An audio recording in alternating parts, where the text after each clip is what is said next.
God, you're going to get me into a tizzy just talking about it because it needs to happen, but it hasn't happened. And we've all got very complacent and comfortable over the last 2 or 3 years.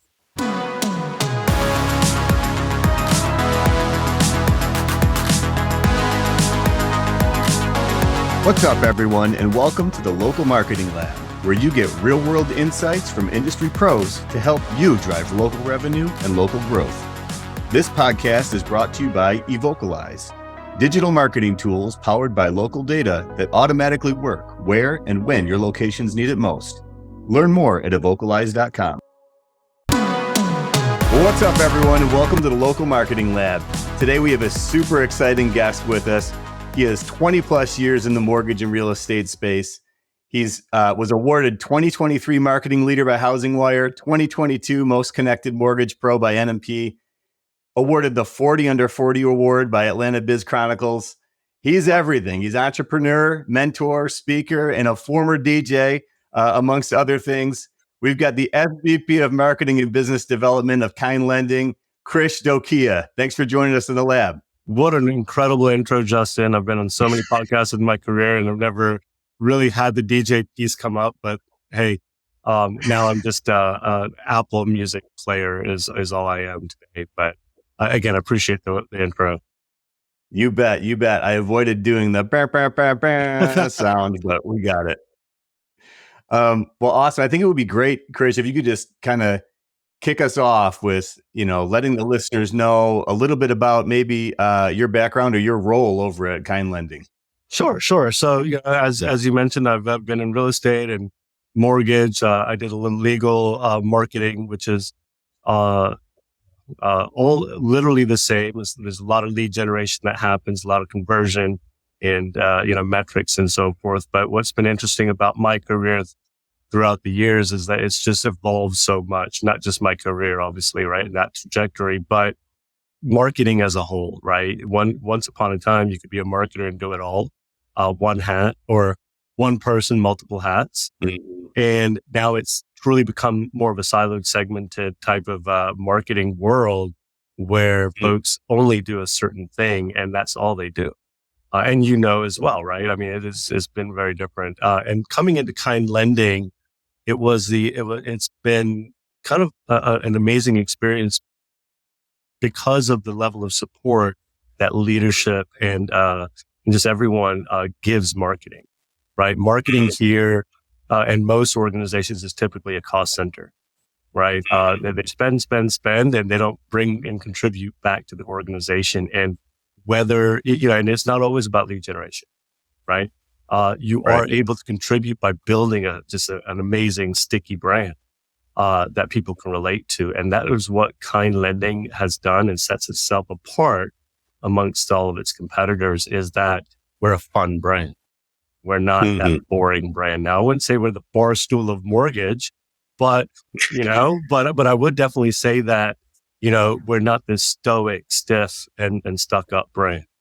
As a company with multiple channels, we kind of really deploy I feel some of the most creative things I've ever seen in mortgage.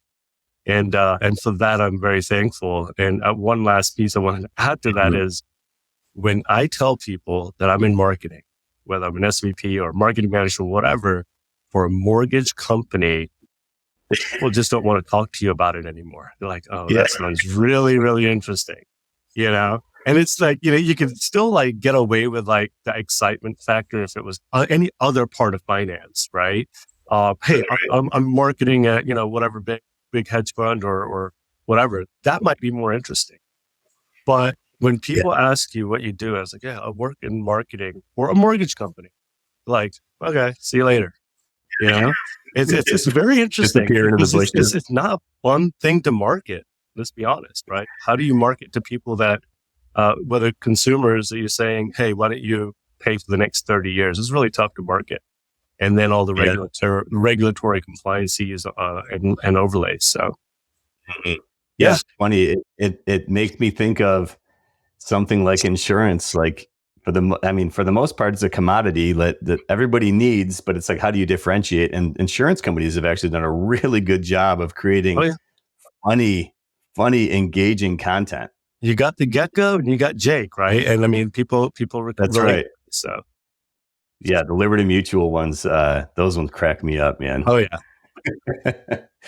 So I guess, that was one of the things that was appealing to me and made me excited about bringing you on as a guest is the fun things that you guys are doing from a marketing standpoint. If you could, just like given your experience across real estate and mortgage, if you could give us a little bit of insight into what you think moves the needles for brands, branches, or even LOs, with regards to local marketing. Yeah, I mean, I think that, and there's just this across the industry that now would be inclusive of both real estate and mortgage in this, right? Is that we are in this very weird time, okay? Where, there's all these economic impacts that are kind of putting a stop to a lot of expense, if you will, right? But that doesn't mean that you stop marketing. And what we know is always going to be true for both realtors and mortgage loan officers and mortgage brokers even is that, while they may have a license to originate or sell for a realtor in their entire state or multiple states in many cases, the community appeal, the local appeal is something that will never go away. Right. And so these conversations are happening nonstop. I'm actually doing some other trainings and things like that internally and externally around that very piece. Local is where the money's at, right? Local is where you can truly establish a relationship. And you and I, when we first started talking, was talking about sales and relationships. And we have someone in common that we know that built a relationship out of a sales. It wasn't just a sales cycle for him, right? And that's right. What's true for any real estate agent or anyone that's really in sales, and mortgage loan officers. So it's really infiltrating the community, infiltrating, those relationships because there's a lot of stats out there, and I personally am part of that statistic. Right, is that I bought multiple properties throughout my life. And I've never used the same lender twice. I've never used the same realtor twice. Right. Mm-hmm. And I'm in the industry, so I should, probably remember their names, but I don't always remember their names. They're not always in front of me. They're not there when I need them. Right. Mm-hmm. Or not present when I'm thinking about it. And so how do you really infiltrate that? And so the statistics out there is that I make a number up because I like to do that. Say 90% of repeat customers are lost with that second transaction, and it's because that your neighbor didn't know what you did. You go to church and they don't know what you do for a living. You go to the coffee shop and you see the same barista and folks there, and you talk to them, say hello. You probably even know their name. They don't know what. And so the local marketing, and it can be solved in so many different ways, digital and social, email, but then the door knocking piece of it, right? Like or being there. So, God, you're gonna get me into a tizzy just talking about it because it needs to happen. But it hasn't happened. And we've all got very complacent and comfortable over the last 2 or 3 years. Yeah, I can attest to some of the stuff I've seen out there that totally aligns with my experience and what I'm seeing. But I guess from your standpoint with successful marketing tactics, like what are some things that you've seen kind of stick out? Yeah, I mean, I had a conversation with someone the other day, and this is all through like experiences, right? And they said, I need to be on social media. But you do. But have you laid all those fundamental pieces of it, right? Do you have consistency in your personal branding? Do you even know who your audience is? Do you even know who you are? And because, like I said earlier, nobody thinks mortgage is sexy. Nobody. And so you could create your own TikTok or Facebook or Instagram Reels, whatever you think you're going to do, but you better be sure that you're mixing up that content. So that I think that's a really successful strategy but laying out those fundamental pieces on who is it even you want to talk to? Because there's billions of people in the world, right? And, whether you're doing ad spend or whatever you're thinking you're going to do, stop and think about it again. Really put thought and strategy into those tactics. And people just jump right to tactics. And it's like, okay, great. You're posting 10 times a day on social media to the same 55 people, they've tuned you out. So. Yeah, for sure. And they, like you said, if your content isn't resonating, if you're creating generic content and you have an audience that's relatively small, like you're going to lose them relatively quickly. You have to understand your audience, know what their pain points are, know what makes them tick, identify the messaging that resonates with them, and create content that aligns with that messaging. So you know that your content's going to be engaging, because it takes a long time sometimes to create different content pieces and stuff. It's worth doing a little bit of legwork in beforehand to ensure that it's successful and engaging. Yeah, I think that with all of the influencers on social media, specifically on social media, because it's such a wide, right? You got celebrities and macro, micro, nano influencers out there who have set a trend of authenticity, right? Your consumers, whether they're ready to purchase a home or looking to sell a home with a real estate agent, they're looking for authenticity, and they're looking for fun. They're looking for energy. You have to meet them where they're at. And just going on is like, hey, these are the rates today. Well, you know what? There's about 100,000 other people on social media right now reporting the same stuff. And when I say authenticity, don't be someone you're not. You're not, right? And here at Kind, we do a lot of work on personal branding. We're launching some coaching programs internally for all of our salespeople, and find out who you are and be that person, or maybe embellish it slightly. But and it's not just social media; it's how you the tone of voice that you write it, how you answer your phone. Come on, man! Like, people answer their phones like. I know people that won't answer the phone if the number's not saved, but they answer the phone and it's like, "What's up?" Whatever. What is your thing? Make it yours. I mean, maybe that's not always too professional, right? But you have to have some level of personal branding in every output and deliverable that you're working on. Yes, I agree, and you have to align. Because how they align is your brand, and it's how people are going to perceive you. So you want, like you said, if you're authentic, it should align relatively easily. But if you're presenting yourself one way on one medium and another way on another channel, it's going to come off as confusing and disjointed, and inauthentic. Yeah. Very cool. So we talked a little bit about authenticity, creating content that aligns your personal brand. What would you suggest would be one tactic that someone could do today to help drive local growth, at the local level? Yeah, I mean, God, it's hard to say it's just one tactic, because every tactic is part of the entire strategy, right? So start at that strategy. Don't start at the tactic. That's my honest advice.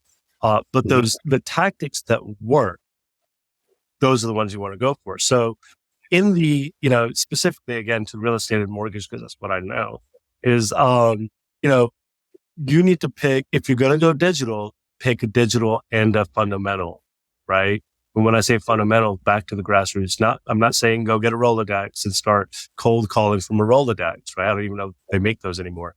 But what I am saying is, if you are going to knock on doors, then have some systematic way of then sending some print deliverable, have a systematic way of targeting them based on that neighborhood through, targeted ads. So it's the complementary tactics, right? Because you and I both know that what hasn't changed in marketing is that 7 touch, right? Those 7 touches, how are you going to implement them? Make it a mix of digital and traditional.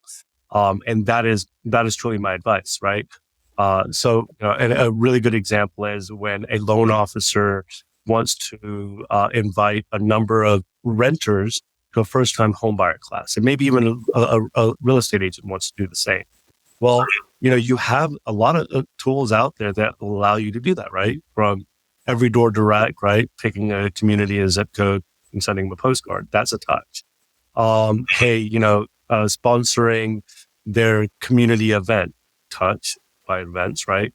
Oh, hey, leaving a comment on the next door and making an ad on Facebook or Instagram or whatever. So cumulatively, you should be able to then create ROI. And it's not always about spending money, right? You can do a lot of these things without spending a ton of money. But it takes more than one touch. So you'd be foolish to think that it will only one tactic will deliver the results that you want. That's right. Yeah. From a marketer's perspective, on the demand gen side, it's like you have to nurture people along. Like you said, you have to have those multiple touches.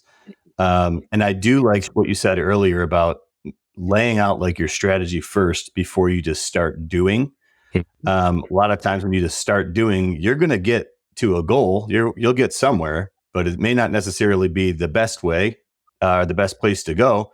But if you say, hey, this is my goal, this is where I want to get to, map out a strategy and kind of work backwards from where you're trying to go, you'll get your direct path of these are the content pieces I need to create, so you have minimum lift, but you can get started as soon as possible. Exactly. I think a lot of times marketers or anyone who's trying to do marketing, they kind of get in their own way of maybe the fear of, it's going to take so much energy to put into creating all of this stuff. I don't have the time for this. I just don't get started. That's typically what happens. Yeah. I mean, I'm sure you remember when whole A/B testing became a thing, right? Yeah. Or at least it became a thing outside of IT, right? And we deployed it through email marketing and all these other kind of deliverables and things. But guess what? Like in 2023, if you are an individual or a business owner or whatever, you don't have to relearn it. You don't even have to test it.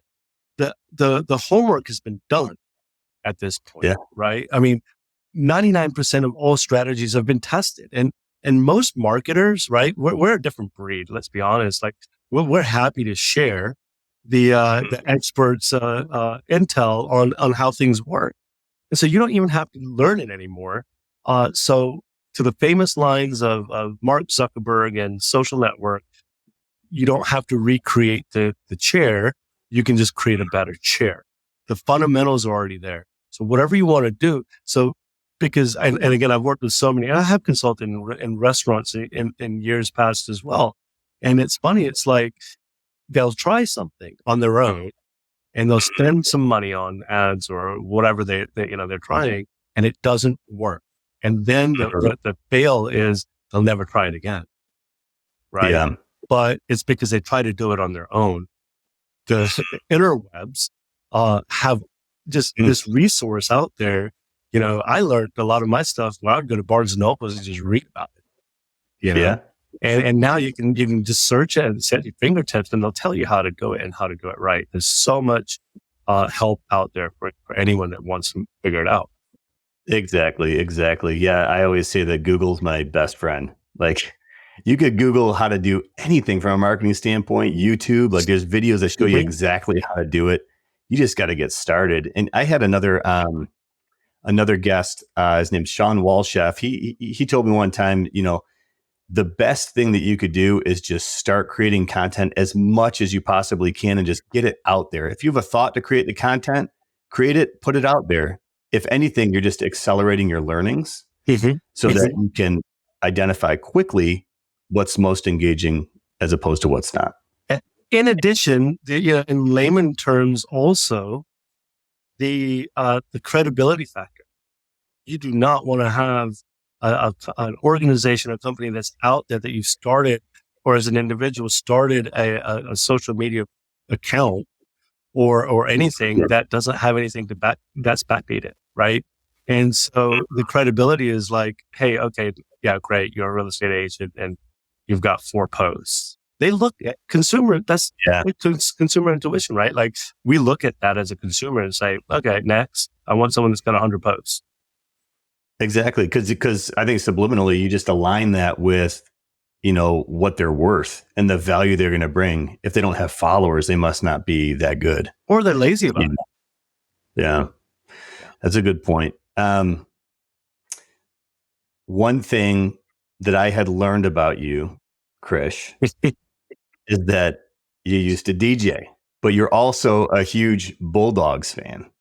Just a little bit. I did consider, I was looking for my Georgia tie today just for you, Justin. And I typically change out my background up there. I had the Masters one up during the Masters, and I have a Georgia flag, but it's outside, on the front yard, in front of the house right now because it's game season.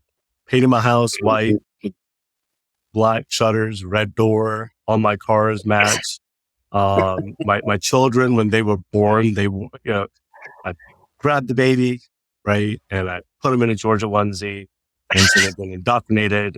They're all like, both of my kids went to school today with game day gear on. My 1-year-old, she really doesn't have a choice, but she was wearing something different when mommy left. When I took her to daycare, she had the Georgia gear on. So we're pretty, and we even have a golden doodle named Stetson. So, oh my goodness. Well, I did happen to dig up a picture of you online. I'll share it with everyone here. It may not be real, but it looks like you'd stopped off at a Georgia game to throw on a quick set before getting right back to work. Yeah. My wife's birthday was this past weekend, and I tried to get her to go to the Georgia game for her birthday, and she was not having it. So we went to the beach instead. Oh, nice. Well, cool. We'll get this image over to you so you can show your friends what an awesome time you have between your meetings at work. Yeah, I will. Thank you. Well, cool. Another thing we like to do, Krish, is just have our guests, give a shout out to someone who they think they are doing something really cool or really interesting from a local marketing standpoint. Is there anyone that you have in mind? Yeah. I mean, we have, I can give a shout out to every single one of my salespeople here at Kind Lending that are just killing it. But, I want to give a shout out to two of my, actually 3 people on my team, starting with Nolan Sisk, who was recently promoted to our creative director. And he is the man behind what everyone sees visually. I mean, it's just incredible, the output and the level of care and thought that goes into everything that we produce. And then, of course, we have 2 major channels. We have our TPO wholesale channel, which is led by our own Mackenzie Higgins, and she's incredible. She's been with the company for, I think, 3.5 years or so now. She's one of our OGs, if you will. And then on the other side, Shelby Hull, or Shelby Farrell, she got married last year. We still haven't gotten used to updating her name when we say it. But again, just the level of precision in execution of campaigns and of deliverables. As a company, we launched, I want to say, 40 some odd products and programs in the last, within like a 6-month span. And so it was literally like 2 or 3 a week, if not more. And, one thing in the mortgage industry, and you hear this from mortgage companies, is to launch a product or a program, but salespeople can't market it. I mean, I'm sure that's true in a lot of different industries. They can't market it until marketing is done with it. And the alignment at an organization. So the last shout out, of course, goes to our leadership team, our entire executive team as well, is marketing has a seat at the table with the entire executive team. And so we know about things when they're happening in real time. And so that allows us, and I talk to recruits and I talk to a lot of different people about this specific piece. And I've worked at other mortgage companies where it doesn't work or hasn't worked because of the red tape, right? We are able to launch the product and the marketing deliverables on the same day. And we have not missed a beat once out of almost, 50, 60 products and programs. We have not missed it. And that's something that, to anyone outside of the mortgage industry, that's like, whatever, But within the mortgage industry, that is a huge factor for talent that wants to join the company. Mm-hmm. No, very cool. Yeah, like I said, I've seen things that you guys have done, and it's all impressive work. So shout out to your team as well. Can I show you this? I don't know if you can see this. Yeah. And I keep these. We have a lot of these, right? And so in our company store that we just launched, you're the best poop emoji in the best way possible. We send these to people. They don't expect it, right? I'll probably send you one, Justin. Please send me one. It's kind of like, why does mortgage have to be boring? It doesn't. Exactly. Very, very well put. I think it's a solid note to end on. Krish, if we could tell our listeners how to follow you, how do they follow you or Kind Lending? Sure. At Kind Lending is pretty much all of our handles across social networks, including TikTok and Threads and all of those things. And then myself, it's at Krish Dhokia, spelled on I'm sure the title of the podcast. And I'm also on all the social platforms as well. Very cool. And Krish, you mentioned to me earlier, you also have a couple podcasts. You want to? Yeah. We do have some really good podcasts. Of course, our CEO, founder, Glenn Stearns, and his wife, Mindy Stearns, the founders of Kind Lending, have a podcast called Grit Happens, and it's available on all the podcast platforms. Del Talk, which is now it's in its 5th season, led by our SVP of TPO production, Delfino Aguilar. And we just launched our 5th season yesterday. Or was it today? This morning, 5th season. And it's available on both YouTube and Spotify. And then our retail channel, our SVP of retail sales, Orlando Gutierrez, and I love the naming of this one, it's OG Talk. And OG Talk is available both on YouTube and Spotify as well. And it's in season 1. So, we've got 3 and probably have more by the end of the year, I'm sure. Because it's a lot of fun, right? Just talking to people. It is a lot of fun. And I think it also is a testament to what you said, like how hardworking and awesome your marketing team is. That's a lot. I know just with the one podcast, we don't have very many episodes yet, but it's a lot of work to have 3. That's incredible. We only have 5 people on our team. So you can just do, I worked at an organization where I had 110 people on at a mortgage company. And to me, I feel like we're able to produce, and I mentioned Nolan and Shelby and Mackenzie, we can produce more with 5 than you can and maybe with 50 or even 100. And the reason why is, it's just a level of expectations. You got these systems, but Justin, what's really cool about all of that is the red tape. There's none. Yeah. Right. I experienced the same thing. If there's no red tape, you can fly in terms of being able to launch things and get stuff out there. So very cool. Well, Krish, it was a ton of fun having you in the lab. Great insights for our listeners. Thanks again for joining us. You're very welcome. Go Dogs. As always, thanks for joining us in the Local Marketing Lab. This podcast was sponsored by Evocalize. To learn more about how Evocalize can help you grow your business, visit evocalize.com. If you learned something from today's episode, don't forget to subscribe on your favorite podcast platform. And follow us on LinkedIn and Facebook at Evocalize. That's EVOCALIZE. And on X at Evocalize Inc. And remember, keep innovating and testing new things. You'll never know what connects with your customers best unless you try. Until next time, thanks for listening.